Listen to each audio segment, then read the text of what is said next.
No one ever talks about algo market fit and how like visual importance plays into launching your brand.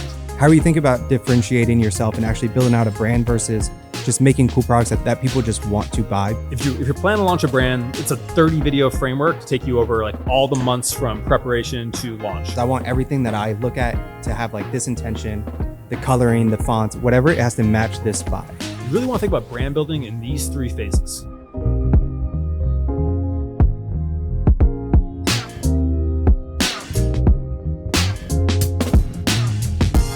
All right, welcome back to another episode of Sweat Equity. Today we got Oren again, third appearance, 3P. Let's go. Do I hold the crown for appearance numbers? I mean, we planned on doing this repeatedly with you. That was always the plan. It's like you're coming into Austin every month. Let's always figure out another way to do an episode together and do like one of those live builds. Yep. So that's what we got today. We're going to be doing essentially you're doing a 30-day sprint of videos on IG where you're going to show, or a 30-day series where you're going to show how to build a brand. Yep. Right. And I want to start with, I think something that was interesting in here that I've never really seen somebody talk about, but it is a thing. And I have it. Brian has it. Like Charles has it. We all have it, but nobody talks about it. And that's a builder mindset. Yep. And you have to have a builder. Yeah. You have to have a builder mindset before you even go into building something, because shit's tough. Shit's rough. It's not fucking easy. It's a pain in the ass. What is that? Yeah, it's a way to think about things. Right. And so basically, it's this idea that every single thing that you look at, or every product that you see, brand that you look at, like having an intentional thought process around it. And you'll start to notice, like, as you build, as you get into business, you start thinking like this kind of automatically, but it's a bit of a cheat code to start it almost beforehand. Yeah. Anytime that you see a product, whether it's this book or certain water brand, or you go to a restaurant, pick a new shirt, whatever it is, you start to think about, okay, why do I like this or not like this? Like, form an opinion about it to start. And then you begin to think about, okay, well, how was it made? And then like, do you think this was made, by a certain machine or an X or Y? And then like, if you don't know, research that and be like, oh, you'll start to have this idea of like, oh, well, bottling is done this way, or hey, that's a 3-axis CNC, or they did this with a mold. Begin to understand that like how everything gets brought into the world. And if you understand that, it's almost like a superpower where you're like, all right, if I know how to do it, that means that I could technically do it at some point with the right resources. And you kind of really think through it. And the last step is, okay, well, how would I improve this? If I want to, if I was going to launch my own thing, or if I was going to say, I think, how could I actually make a feature set or a marketing piece or whatever to actually make it better? And if you think about anything you see like that, you're just develop this understanding of the world around you that shows you angles that you can then succeed at in business. What are some brands you've done that with, or products that you've done that with, where you look at it and you're like, okay, this was my product. Here's how I would change X. Here's how I would market this. I'd make these changes because this is what's happening in culture, and I can make it more relevant by doing X, Y, Z. Like, where are some products, brands you've done that with? Yeah. So I think I think about this a lot. And so I think one of the things I look at a lot, food and beverage is one of the easiest ones, where you begin to look at like, okay, here's this category. Okay, you begin to look at it, can I do this cheaper? Or can I change a brand to be more intentional towards a certain demographic? And if you really think like that, then you can start to be like, okay, is this a marketing play? Is this a purely like, oh, if it tasted better, if it had ththese ingredients, if it didn't have a vitriol, whatever. There's a lot of like little tweaks you can make in that, which I like, because you can think very specifically and intentionally. But a big one around it is kind of it's packaging. So in a similar space, like I have a business in Arizona where we have it's a cannabis business. We do like a very specific type, and we made it an intentional like creative direction choice where like all these products are very commoditized there. And it's like, all right, we're going to make something with a look and feel that appeals to a certain consumer. Yeah. And there's only one other brand in the space, and they appeal to a different type of consumer. And you can literally just position slightly to a different way with essentially a same product. And that's something that like a marketer can really apply their expertise to, right? Versus a product person could be like, oh, I could do that cheaper, or, oh, I could do that better. Yeah. What are some of those things that you're tweaking on design or something to like, how do you elevate or change this unboxing experience or the packaging experience where you are tailoring it towards a demographic? Yeah. And I think so a couple things are the shareability of packaging experience is a big one, or the reusability. And it's funny, we had just done this survey. Plug SurveyMonkey. Yeah, it was sponsored by SurveyMonkey. No, but it was we had done a survey for Hyper where we had asked people about how they use packaging. Yeah. And we got about 500 people to do that. And it was interesting that about 73% of them had DM'd or messaged a photo of packaging to a friend recently, right? And then 50%, or more than that, I think it was 55, had shared a photo of packaging on social media. And then it was another huge percent. It was like 90 that actually reused packaging for something. Basically taken, I took this Stumptown cold brew bottle and it's a vase, whatever that looks like. And so I think the first look when you look at something is, okay, is this inherently shareable? Like, is this interesting enough or funny enough or clever enough or whatever it is or premium enough that someone would want to share it with somebody else? Yeah. And then the second question is, okay, can I make this have a double life? And if you look at almost any category and do something like that, you have a bit of an edge. I really like that. I've never thought about that. Letting the unboxing experience have a double life, because it's so significant that they could use it in some other area of their life, right? Yep. So in that case, you're saying they take the cold brew bottle, they make a vase out of it. Are there any other examples that aren't like, because that's an obvious one, right? Yeah. I feel like there's so many TikTok videos for that. Are there more obvious ones where you take something that's not ordinary and you're able to give it a double life through the packaging? That's an interesting question. Well, I think you've also seen them. I remember one, there was like, I thought it was a bottle or a bag, but like it's a seed as well. Like you plant it in the ground and it grows into something. Like there's a lot of room to get off the wall with that. But I mean, it's just having any level of intention, right? We were just talking about intention and brands that put intention into like the little things that most people just ignore, or they just do it because you have to do it. Something as simple as adding a CTA or a headline, but being intentional about doing it in one way, or changing like the headline a little bit so that it's just more artistic and it attracts a certain kind of individual. How do you go about, or what are the things that you think it's most important to put intention into? Is it social content? Is it your website? Well, I think I think there's two ways to look at it. One is like, do you have a framework with which you can apply intention as a brand? Do you have a set of things where you're like, hey, everything we do, we're funny. So we always have like a joke element, or we're dramatic. We're like Midday Squares is a good example where there's always something extra. Yeah. Right. And so like, do you have a framework with which you can apply it? And if you do have a framework, that makes it easy because you can look at everything through that lens. And a good brand will kind of have that lens to define it. Like Nike, another good example where everything's always epic. Like there's always like some greater story being told. It makes you feel inspired in almost any moment, from the tagline to the art direction to the product that you get. But if you don't have that theme figured out, or you're just trying to work through it as it goes, it's really just about having any degree of intention.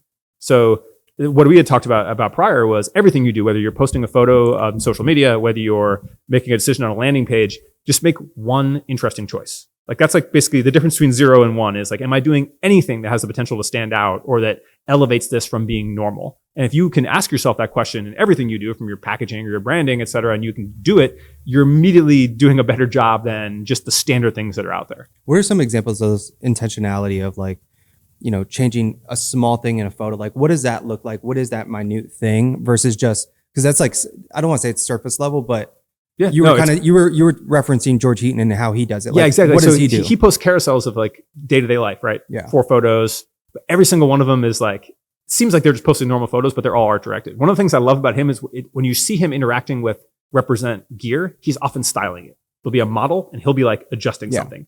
And you've seen it enough that that's a trope, or he doesn't just want to stand there, or just be like, oh, I'm at the shoot. He's participating. He's doing the action. I think it's a very like intentional choice. And even it's something as little as like, if you are like, every single carousel you post on Instagram, like the last photo is a meme. That's an intentional choice, but it's a choice that gives you an extra reach because people will get to the end and laugh or have more likelihood to share. Like there's just all these little individual decisions that I think can make a huge difference. Like even with the packaging, Snapple having a fact, like all of those things are there's either you have something or you don't. Post builder's mindset, like and you're doing this. Are you getting like mood boards? What are you building out to inspire kind of those intentional decisions? Because like I can tell you right now, I had the conversation with Marketing Examine, I want to lean towards a luxury streetwear style. So if you go to my office now, it is nothing but mood boards and images pinned all around because I want everything that I look at to have like this intention, the coloring, the fonts, whatever, it has to match this vibe. Yep. What are you doing to make sure that you're seeing your brand through that lens of intention? And so, it's interesting. I have, it's not a plug because I don't have any deal with them. I use this app called Milanote that works kind of how my mind works. Milanote's great. That's, and I'll basically have for every brand or project, I have like this big sprawling board of different stuff. And it will be like, we'll have a video segment. We have like an art direction segment, photo, campaigns, product, packaging, whatever. And they'll all have like clusters of photos and design ideas. And I think just like pulling references. So whenever I try not to scroll social, and I try to scroll Pinterest and Arena instead a lot. And so like I'm just collecting references all the time. And then I share a lot of references with people in chats and they share with me. And it's like, I always then put those into these clusters for every project. Like one where we're working on like a gaming project now where we just have to, I have any reference that like is remotely like cyberpunk or whatever, like goes into this segment. And then when you actually go make those decisions, you have like a framework to pull up and be like, oh, what was interesting about this? What was interesting about that? And it can go from anything from an angle of the photo to a like how someone did an emboss on a box. But like if you have references, it makes it easier to actually go check and work through. It's like going through your bookmarks. I feel like a lot of people are sitting there being like, how do I come up with a good idea? Or let's go look at this company. When if you're just accumulating all that and compartmentalizing it, you have some level of routine about that. You're giving yourself a framework to make intentional choices for your creativity. And where from taking those examples and everything that you're saving in bookmarking, how are you now taking that and actually applying it to your brand? This one that you're going to start, you're doing a 30-day sprint. Yeah. And you're teaching people how to launch a brand over the next 30 days through this series. How do you take inspiration and actually segue it into your brand? Because that's where it gets difficult. Where that's a good example because sometimes you can be too inspired, right? And I think there's a huge collection of that right now. But okay, a good example is like, so this brand that I'm working on, where I'm wearing the shirt for right now, is I put a lot of 70s like car exploitation movie imagery and posters and stuff like that on the mood board. Yeah. And when we went to do colorways, like we pulled a lot from those posters. Like there's a lot of like dual color stuff. And we were like, okay, it's not like the exact same shades, but it's like there was one that was like a red and cream that we basically just adopted slightly into the majority of like the looks. And that's a good example of like a cross pollination where like, I'm not like redoing that movie poster style, but I'm taking like the colors from it, making it kind of work for the brand. And we wouldn't have ever chosen that style without that reference. And I think that applies for even like content. Like I have a bunch of bookmarked content that isn't anything like what it looks like for that brand. But I'm like, okay, if I applied our themes and our visual ideas in the same content style, like that's a thing. And in this 30-day brand thing I'm doing, which is like 30 videos online that, kind of form a lot of the foundations of like what you look to start a brand. Like that was another one where I'm thinking about that series, like what little things could we draw from? And a lot of them I'm doing like cold opens. Like I'll be in a different place than my usual content. And then I'm like turning to the camera and being like, here's this. And it's just like one intentional choice, right? What's next on, okay, so you understand the builder mindset. You understand you got to be intentional when you're building this brand. What's the next thing are you doing? Are you building a site? Are you building an email list? It's working out that plan. I like to calendar. I think is probably like the biggest next thing is people don't quite realize how long it takes. And it's like, sometimes it can be faster than you expect. Sometimes it can be longer, but people sort of just start doing the actions without that plan, or they plan and they don't quite understand the phases. And so I look at it now, when I did this video on planning, it was February, and I was like, hey, if you want to launch a brand by Christmas, you kind of have to start like next week, right? If you realistically want to launch a good that if you're doing like a beverage and it requires a bunch of formulation, it might be longer. If you're doing something that you're making in the USA, it might be quicker. But like for most cases, it's going to take that amount of time. I really like to have that calendar out of like, what things can I work on and what do you work on simultaneously? Because I feel like a lot of people that are building brands will be like, okay, I finished getting my product sampling. Now I need to think about my, my marketing, or okay, my product arrived to get ready to sell. Now I do my photo shoots. It's like, actually, if you just slightly plan, a lot of these things can align with each other. Like I'm doing all my, like while I'm doing my product development, I'm doing my branding so that they can be side to side. Like while I'm doing my sampling, I'm doing all my logistics, my Shopify setup, my social media accounts go down. I think that like that framework of how do you think about your 9 months of brand or launch, and that's probably a good time frame, is like really important to have thought through before you start executing. Are you segmenting it in like blocks? Is it 2 to 3 blocks of okay? It's like 3 phases. What are those 3 phases? And so the first one is the like defining your product and defining your branding, which I think kind of good to happen simultaneously, where you're basically making your brief. Because they tie hand in hand, right? Where if you come up with a brand, but you haven't come up with your product, you might not be representing the product you actually end up with well. But if you come up with a product and you don't have your branding developed, then actually how you apply your brand to it might not be ready or might not be right. And so I do think it's nice to do those hand in hand, because in that product exercise of like, I'm going to make t-shirts. How do I stand out? I'm going to make a beverage. How do I stand out? I'm going to make a car or whatever. Like, how do I make it different or better? You're often thinking about how you provide a better consumer experience. And then you're really identifying your consumer. And then when you identify that, that's the toolkit you take to say, I'm going to build a brand that appeals to that consumer. And so I like doing that in like phase 1, because then you go into your second phase, which is all about like your product sampling and your setup logistics. Like, oh, I'm going to go get trademarks and I'm going to go build my website or do all those. Like that can happen simultaneously. And you've already kind of identified your product and your branding from that first phase. And then your other phases are more like actual execution. Yeah. Once you define your product and define your brand, and products are going to change. Like the hardest part of that is like, if you're trying to quickly validate something and get product market fit, sometimes that could take longer. But phase 2 is about sampling and getting something done. And for people who haven't done that process before, usually like you hit up a manufacturer And that's something else you can do in phase one is research manufacturers. And you're going to go, and I always recommend having more than one, right?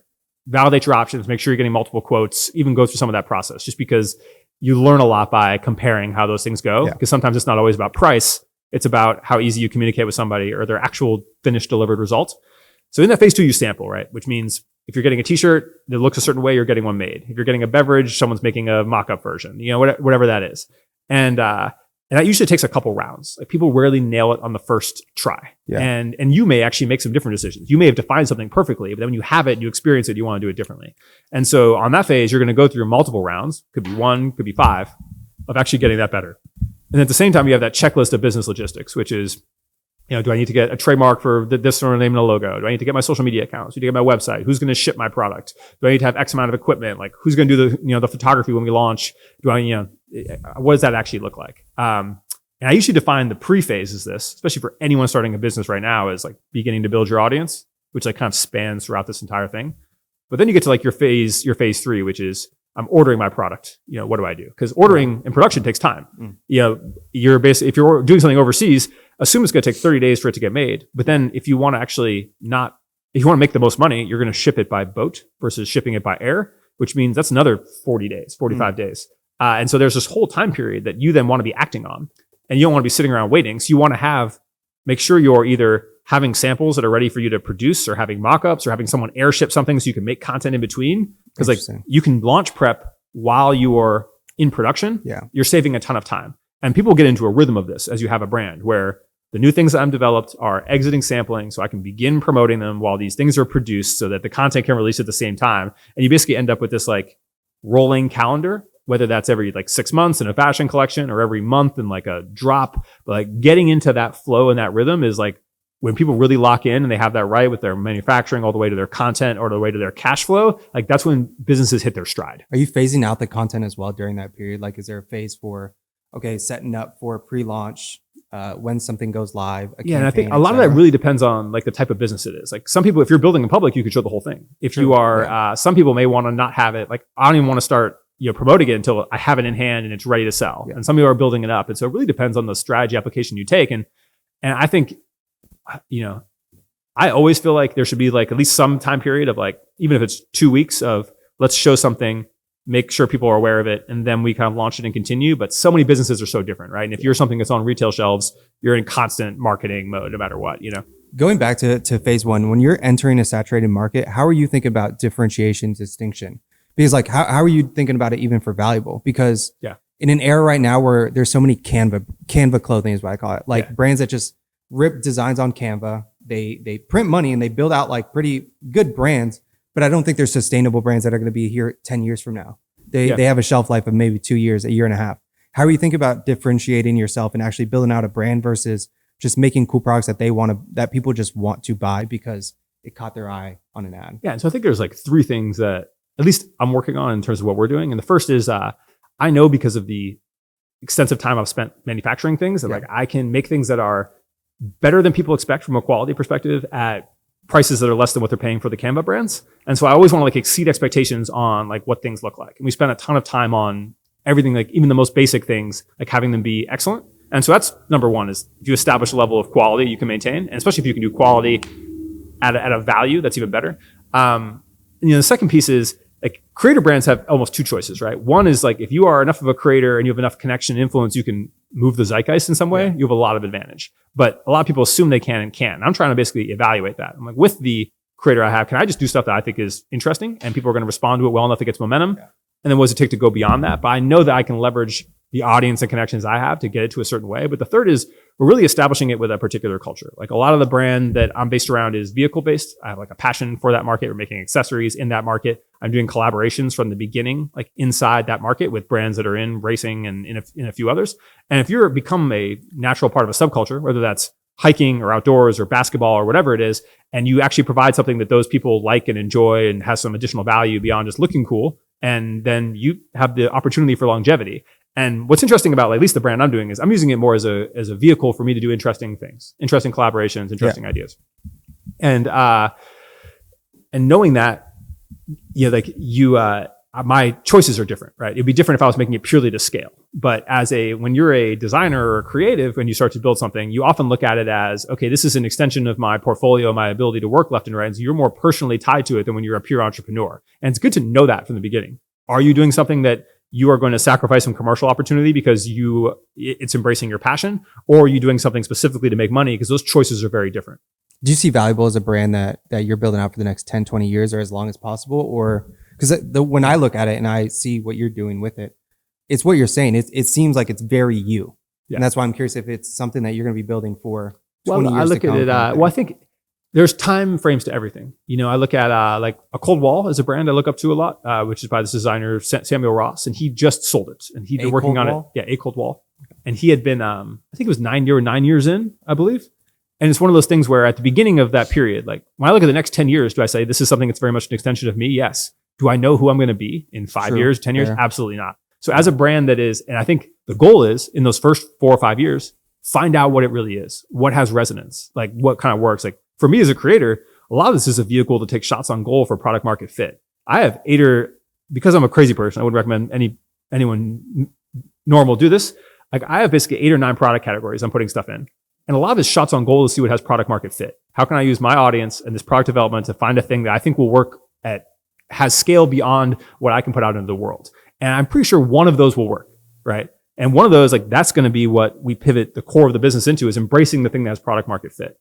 And so then I'll know too, if that's something I'm particularly passionate about and I'm loving, that could be longer. But everything I feel like has to be so fluid nowadays because people change and the environments with which we're advertising and promoting change. And so I think anyone that says I have a concrete plan for their brand at the beginning, who isn't like a seasoned pro in a certain industry where they know what that exit looks like, I think you just have to be willing to adjust. How are you going to test product market fit for all these different categories? What's your strategy there? Yeah. And so I think it's about, for me, it's a combination of, I want to be able to test things on the platform that I have where I can do things organically without spending much money, but then also at the same time validate it on the secondary platform where my presence as a influencer doesn't matter at all. And so for instance, like one of the things that we're working on is a bag product. And it's like, cool, I'm going to promote that on my Instagram and everything and see where that goes, see if there's popularity. But we're also going to do it on TikTok Shop. And I'm not going to be the major proponent of that. Other people are going to be promoting that on TikTok Shop. And I want to be able to see if it has legs beyond me and what I apply. And if it does, and it takes off inside an arena that's not just me, that has a lot more potential, right? Because I think a lot of creators start to see, oh, wow, I can move a lot more product than I thought. My audience likes me and likes the things I create more than I expected. But then they'll hit a ceiling they didn't expect because really there was just the benefit of their audience. And so it's very important to me to look at, some of these products, one of these products we're doing on Amazon, one of these products we're doing on TikTok Shop. Some I'm trying to go right into retail. Some I'm doing as collab vehicles. And having all of those options out there, I think is really important so that product market fit isn't in your head or because of your Instagram clout. It's because like actual consumers are responding to it. What if one product takes off via your organic audience, but doesn't take off via TikTok Shop or vice versa? Yeah. And so I think that's where that becomes like the way I look at it is I have like staple things or things I know I can continually sell over time. And I think that have bigger potential. Yeah. Well, look, I've thought a lot about it intentionally. And I also work with it's not just me. It's people that I work with who we can evaluate it, push that back and forth. Like we have a team that thinks through it. But also when you go do something that has your name on it, I feel like you have to have that. And since I'm a person that talks about this and works on this all day, like I'm kind of trying to apply all these things to something I create so we can document it. But it's important as any creator or any person who's launching a brand to have some of those frameworks to think about how do I evaluate product market fit? What does success mean to me? What does my happiness look like versus the business's success? And ask those questions, not just before, but like during the process to ensure like you're going where you want to go. Are you setting up a launch strategy as well? Because like looking at this, you have the drop model. Are you going to do something along the drop model, or is it more like you're going to just randomly put out one day that, hey, like we have a few products in stock? How are you approaching? I'm basically a combo, right? Where I'm starting with that because I want to kind of see, we've got some initial things we're basically testing. And I'm going to kind of storytell around like, okay, here's this. It doesn't have the full custom packaging. It's not all quite there, but like, I think it's interesting. Like check it out. And then we're going to parlay some of the learnings from that into like a full drop. But I love the drop model for other businesses. I don't particularly like it for what I'm trying to do. The drop model is great, right? Because there's a human psychology element to it where I have this thing, it's only available on this day. I get to be excited by participating in that and being one of the people to get it. And then I know that it kind of goes away from there. And so people play into consumer psychology well, works well with the algorithm to lean into drops. But I feel like because I make recurring content, I make content every day, I'm doing these things every day. For me, it makes sense to have things that are kind of readily available. Like maybe there's some things that are limited, but when you're really going into scaled promotion, you want to be able to lean into the fact that like, all right, I know I can have UGC creators working every day. I'm putting stuff on TikTok Shop. I think that's an important part of a brand to scale faster, to not be locked into specific drops. How do you change the drop model though? Because every drop's nearly the same. It's a drop. It's going to happen this day. To get it, you need to be on this email list or this SMS list. Yeah. Have you thought about going back to intention? What is one thing I could do differently with my drop that nobody else is doing? You don't have to completely out yourself. No, but so this is an idea that Kane Calloway had, and he was on your pod, and I was on his pod the other day, and he had a great idea that I loved, and he was like, "Hey, we should do drops. Like, someone should build a mechanism where a drop unlocks at a certain number of content views. It's like, or you know, like, okay, cool, this video gets to 100,000, like the drop opens or whatever." And I was like, that's interesting. Like, and it may not be just about the content views. Like, what are the mechanisms you can use to unlock it? You know, so I think that's interesting. I think the concept of like personalization or re-release, or like this drop happens now, but then it triggers something in the future. You know, there's some interest around that. But I think overall, the drop model is great to sell a specific amount of things, specific amount of time, and to develop some level of like excitement around something rare. But for when you're really looking at how do I get a brand to 7 figures a month, unless you're a really specific type of brand or creator, like it almost, you do it for too long because you get that expectation of, oh, I just get this money every time this drop happens. It almost hinders your ability to grow otherwise, because that drop customer becomes less interested when things are readily available. And then you have to really shift it's a very different look to promote things ongoing every day than it is to build up to one launch. Yeah, I feel that with Represent lately.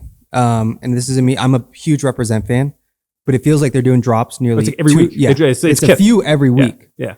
And it's getting to the point where like, I'm not looking at as many things because they're not as rare. And that's cool. I think that's also part of them moving into like, that is a 7-figure a month brand. Yeah. And I think it is and I think it's more at this point. Yeah, probably more. And like, so I think there are, it's just a different set of parameters at play, right? Where it's like, it doesn't make sense anymore. Like, and also that rarity doesn't matter as much as people now. It turned from something where I was excited to get a specific item to it's a uniform for a lot of people. Yeah. A lot of these guys just wear Represent or wear a significant amount of their wardrobe. And so they want to have that continual availability. And I think something I think like they do smart is that they probably don't have a ton of inventory of most of these SKUs, right? Yeah. They are testing out what works. They're putting a lot of things out there. They know they have a customer that's looking for more stuff and has their sizing nailed, especially for guys, right? It's like, you have a t-shirt you like or a hoodie you like, and you know it fits you right.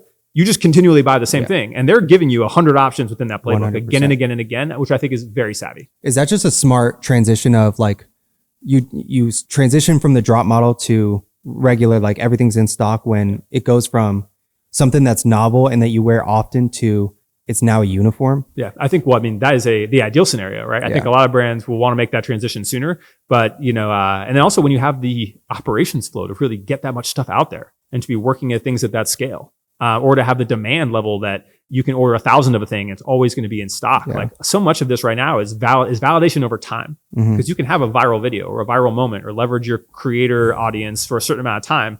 But then after 90 days of that, like, oh, Meta ad spends have shifted, or this is that. Like, so your ability to have sustained demand over time now, I think, is the hardest things most brands face. Where like you can, if you're savvy enough between audience, TikTok Shop, ads, whatever it is, you can figure out some way to move 100 of this or that all the time, right? But then when you really move to scale, you have to have known you have sustained demand and a brand across so many things. And what's the content strategy for Valuable as you're prepping for a launch? Yeah. And so I think a couple fold, like one is obviously me storytelling in my same way I typically do, but just about how things are, how I've created these things and, you know, why they're interesting. And then we have some lifestyle content we're working on that's more, it's like vignettes, like things that work well on Instagram that are meant to not have, like I'm partially involved, but kind of moves beyond me. Yeah. This is why it's important to like have a team where I'm not trying to make, like I'm a part of this brand, but it's not just me.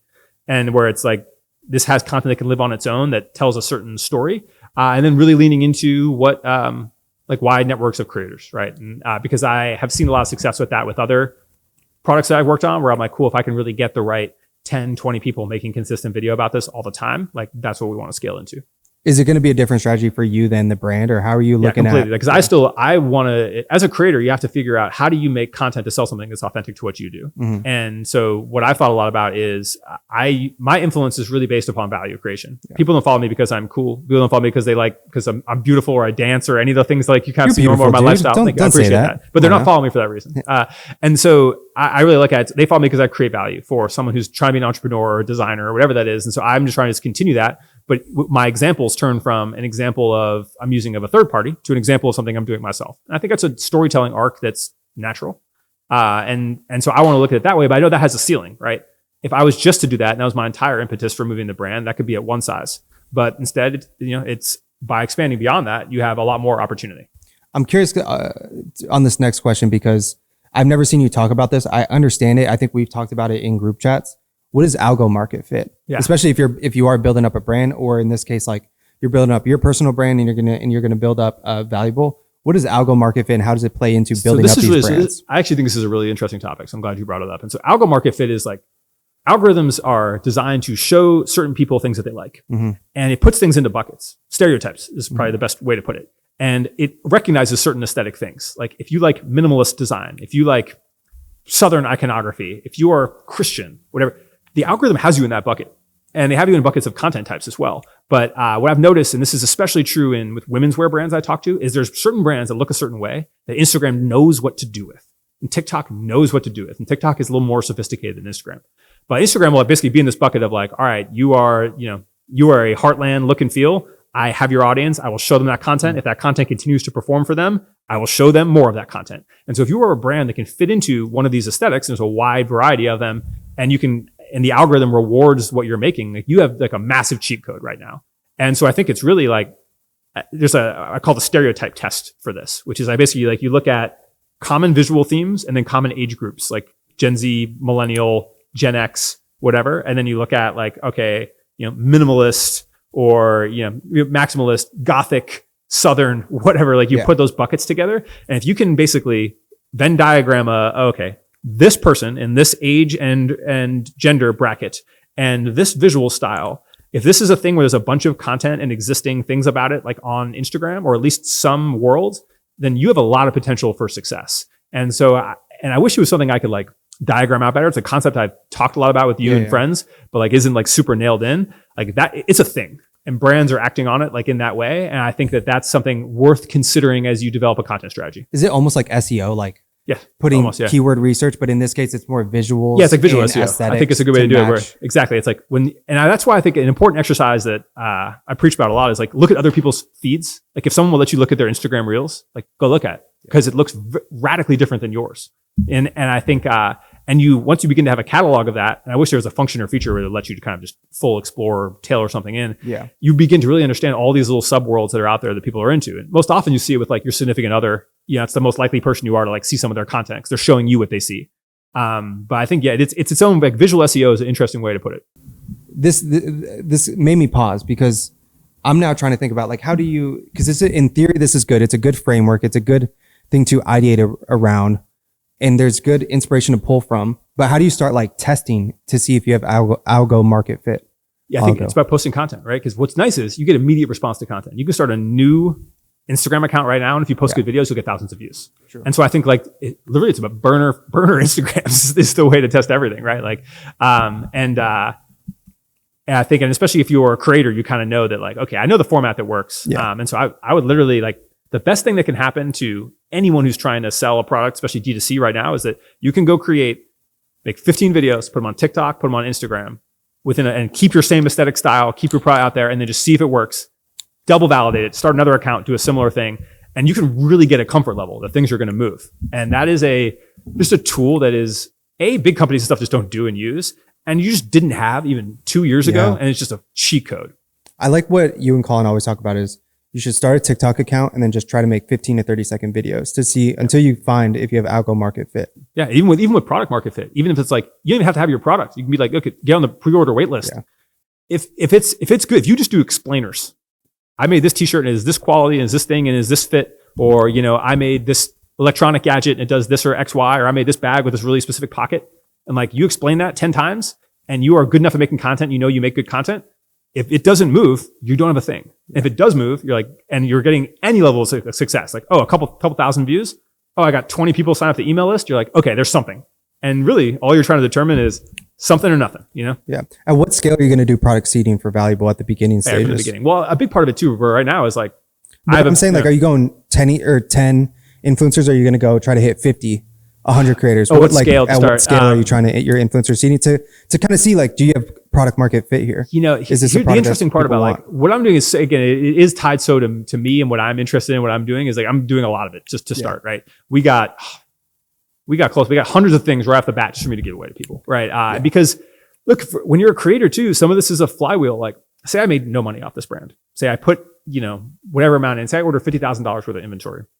say I just gave it away. I couldn't sell a thing, but I was giving it to other influencers, all the friends, using it for contests, whatever it is. Just the storytelling of that and the expansion of that probably will end up with that much back in either followers or sponsored content or work. And so it's like, I feel like that's why being a creator is such a win-win-win. And like the more you do of almost anything, the more you get back in at least one of these multiple avenues you have for success, especially when it's like you have brand deals and you have products you sell and you have some level of like we have Cut 30 or whatever it is.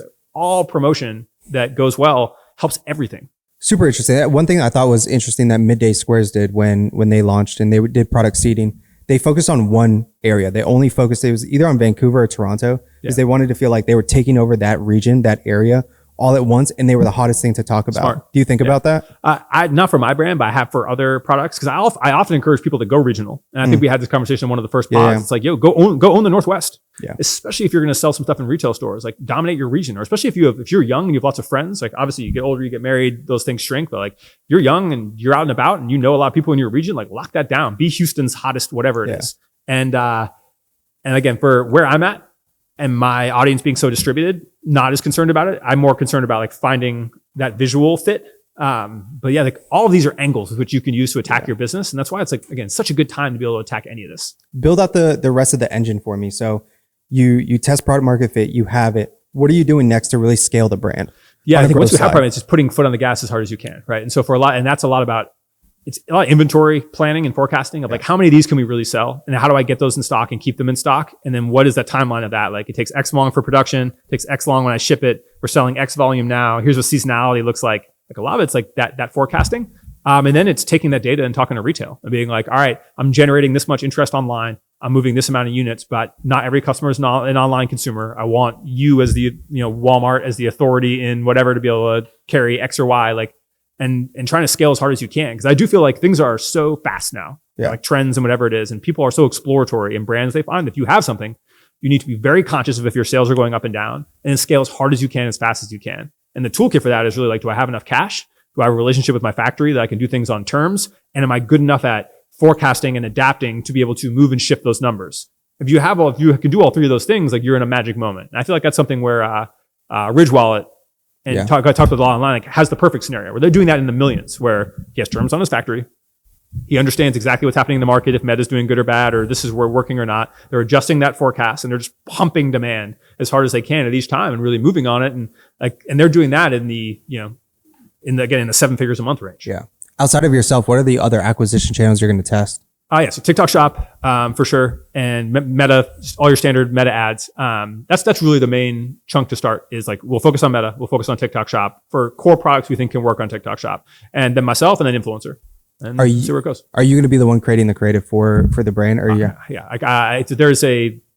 that's why it's like, I'm a face and I'm a designer, but I feel like, especially with a creator, and especially like someone who's doing a lot of things, I need to focus on the things I focus on during the day and like let specialists do what they do. And so there's other people who are handling seeding, who'll be handling content creation, working through that. And that's one of the benefits of, as you work through all this and as you gain your network, is like knowing who those people are that you feel can. Do you think about layering in community into valuable at all? Like I do, and I just don't want to do too much at once. But 100%, I have some pretty lofty plans for when the resources are there, but. And I think can make it really interesting. So like some ideas I think are cool with that. And one of the first things we're going to do, I'll talk about, was all my designs are very tattoo inspired, and so we were going to do like, okay, here's the tattoo pack. Like anyone that gets the valuable tattoo, because I think one thing that's always surprised me is people don't realize just how often people will just get random or stupid or whatever that is. Like we'll just do a tat. And so I think one of the things we're going to do is like anyone who gets like the first 100 people to ever get a valuable tattoo are like X for life, and like. You get product at cost or whatever we end up doing, like something like that, cool. Where you're like locked in. Like, and so we have a lot of those interesting ideas, but I'm excited about building this thing, but I don't ever want to get cart before the horse or have the expectations where like, if something doesn't work, something to do X and Y, like, cause I have my hands in a lot of things. I want to scale it at the natural rhythm it is, versus saying like, oh, I'm going to do these 8 community things and these meta ads and whatever. I know I can't succeed with all that out the gate. No run club. No run club. It's so funny. I walked by I was in the Domain this morning. I walked by the Nike store. It's like run club Monday nights. I'm like, it's like, everybody has a run club right now. Yeah, there's one at the barbershop by my house, which is sick. I'm just like, this is great, but like, it's a lot of run clubs. Well, dude, I think that was the most fast-paced episode I've ever hit. It was fucking, yeah, I guess it was a sprint. It matched what you're trying to do on Instagram. Oren, where can everybody find you? Where can they find Valuable when it launches? Tell the people what they want to know. Oren Meets World, valuablestudios.com has the email list where we have everything on there. And yeah, it's that simple. And you can find me back on Sweat Equity in another moon, probably another lunar next cycle. month. Yeah. Q2. Yeah. Q2 recap. Yeah. Sweet. I appreciate you for coming on, man. Thank it's you. always a pleasure. Yeah.